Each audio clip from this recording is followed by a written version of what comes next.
let's just jump right in. We're going to tackle a huge question today, one that kind of shakes up what a lot of us believe about money. Is that house you live in, the one you call home, is it really an asset or is it secretly a liability? I got to tell you, the answer might just blow your mind. So this is the core idea from our source material today. It's a really bold statement, and honestly, it's one that took the author years and probably a very painful spreadsheet to finally come to terms with.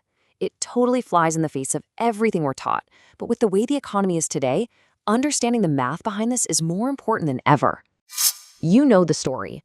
For what feels like forever, we've been told that owning a home is the American dream. It's the ultimate sign you've made it, right? A guaranteed good investment. But what if we just for a second peel back that cultural story and actually look at the hard numbers? What does the math really say? Okay, so to get why this is such a big deal right now, we have to talk about interest rates. Back in March 2022, the Fed kicked off one of the most aggressive rate hiking sprees we've seen in decades. And what that did was it sent mortgage rates skyrocketing from those historic lows all the way up to around 7%. That one change completely rewrites the entire financial formula for buying a house. So what does this brutal math actually look like? Let's walk through a super common scenario just to see how these higher rates really play out for everyday people. Let's imagine a pretty standard home purchase, a $400,000 house. You do the responsible thing, put 20% down, that's 80 grand, so you're borrowing $320,000. At a 7.1% rate for 30 years, your monthly payment for just the principal and interest is going to be about $2,148. Seems simple enough, but the real gut punch is hidden in the interest. Okay, get ready for this, because this number is just wow. Over the full 30 years of that loan, you're going to pay the bank $453,000 just in interest. Yeah, let that sink in for a second. You borrowed $320,000, but you're paying back way more than that in pure interest. The bank is literally making more money from you than the entire amount you borrowed in the first place. It's insane. And if that wasn't bad enough, look at this. This breaks down where your money goes in the beginning. In those first few years, you're building almost no equity. For every single dollar you send to the bank, a whopping 87 cents is just interest, pure profit for them. Only a tiny 13 cents actually goes to chipping away at your loan. You're basically just renting money from the bank, and believe me, they get their cut first. And here's the thing, that $2,000 mortgage payment, that's just the tip of the iceberg. It's only the start of this constant financial bleed. There are these other huge, ongoing costs that so many of us forget to factor in when we're dreaming about owning a home.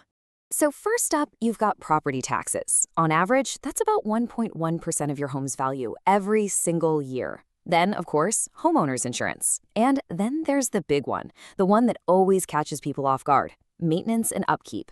A good rule of thumb is to expect to spend 1 to 2% of your home's value every year on things you can't avoid. A new furnace, a leaky roof, you name it. It never stops.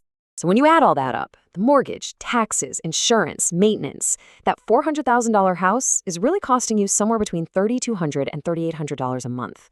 Think about that. That's a huge chunk of cash just flowing straight out of your pocket for something that brings in exactly $0.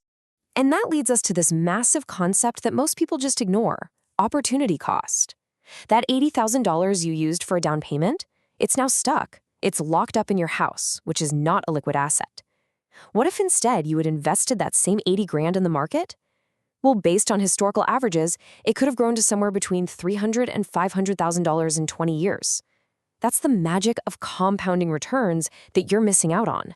I can hear you right now. This is the big one, the number one argument people make. But hey, my house is going to go up in value. The appreciation makes it all worth it. It's a nice thought, it really is. But let's see what the long-term data actually shows us. So on paper, it looks okay. Historically, homes appreciate maybe 3 or 4% a year. But that's not the real number. The famous economist Robert Shiller did the work. He tracked home prices all the way back to the 1890s. And what he found was, once you factor in inflation, the real return, the money you're actually ahead, is just 0.6% a year. Not 6%, 0.6. So let's just put this as plainly as possible. That tiny real appreciation of 0.6%, it doesn't even begin to cover all those massive costs we just talked about. The interest, the taxes, the insurance, the repairs, it doesn't even come close. The numbers just flat out don't work in your favor. All right, so all of this basically forces us to think about our money in a new and honestly a much simpler way. It's time to forget all the complicated financial jargon and just get back to the basics using a super simple definition from the book Rich Dad, Poor Dad. It's really this easy. An asset is something that puts money into your pocket. It generates cash for you. Think about it. A rental property that makes money every month, stocks that pay dividends, anything that feeds your bank account. And a liability? Well, it's the complete opposite. It's anything that constantly takes money out of your pocket. It's just a pure expense that eats up your income month after month after month. So with that super simple, crystal clear definition in mind, let's ask the question one more time. The house you live in, does it put money in your pocket every month, or does it take money out? Which one is it? Now, let's be super clear about something. The point of all this is not to say, don't ever buy a house. Absolutely not. There are amazing benefits to owning a home that you can't put a price tag on. Stability, putting down roots in a community, the freedom to make a place your own. That stuff is huge. The whole point here is to just be financially honest with ourselves. It's about stopping ourselves from calling it an investment just to justify what is, in reality, a massive expense. And that's really the bottom line. Your home is where your life happens, it's for your family, it's where your heart is. But when you look at your finances, when you look at your balance sheet, well, it tells a much colder, much harsher story. And in this high interest rate world, that's a story you just can't afford to